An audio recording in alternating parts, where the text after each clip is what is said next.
On tonight's homework, they just want you to recognize a couple other techniques for factoring.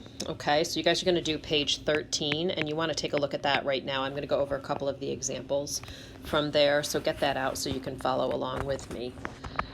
At the top of page 13, they show you this example, right? 42a plus 56 equals, and they want you to factor this.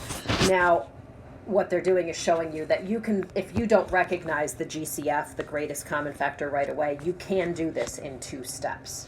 Okay, so if, for example, you recognize, well, those are both divisible by 2, right?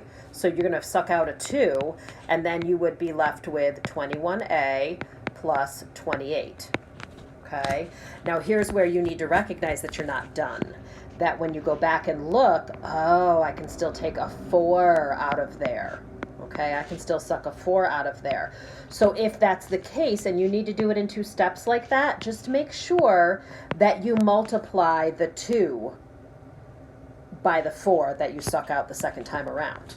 Okay, so that then when you suck that out of there, you end up with, why did I do a 4? It's not a 4. Hello?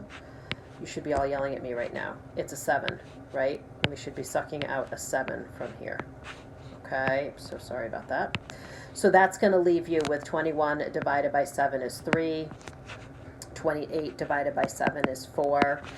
And then just make sure that you go back and actually multiply these for your final answer.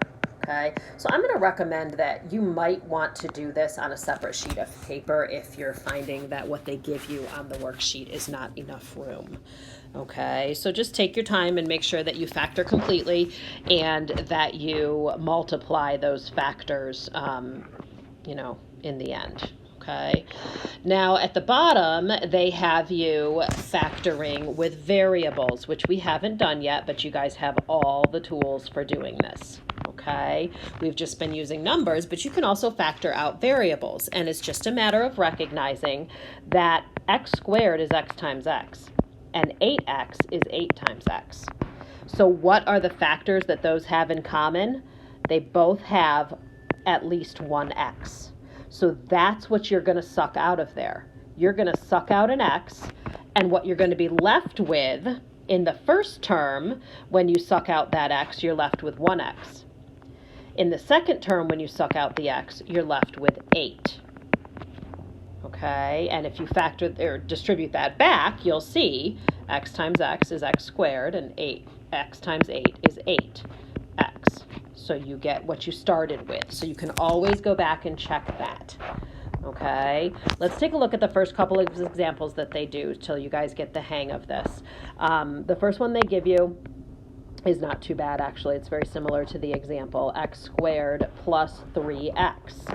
If you need to write it out to help yourself as you're getting used to this, recognize that they both have an x in common, just like up above. So that's what you're going to suck out.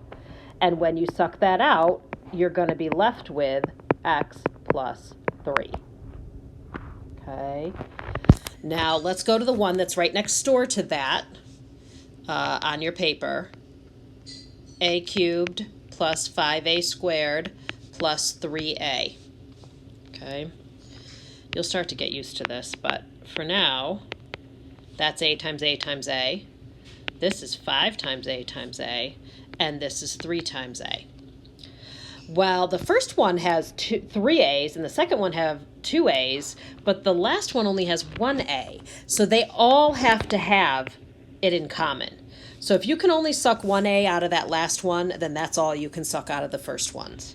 Okay, so in this case, we're going to suck out that a, and that is going to leave us with a times a, which is a squared, 5 times a, which is 5a, and 3 at the end. Okay, and if you're ever not quite sure that you did it right, just go back and redistribute and see if it checks. A cubed plus 5a squared plus 3a. Okay, and that is, in fact, what you started with. Okay, so that's all there is to it. Be careful and happy factoring.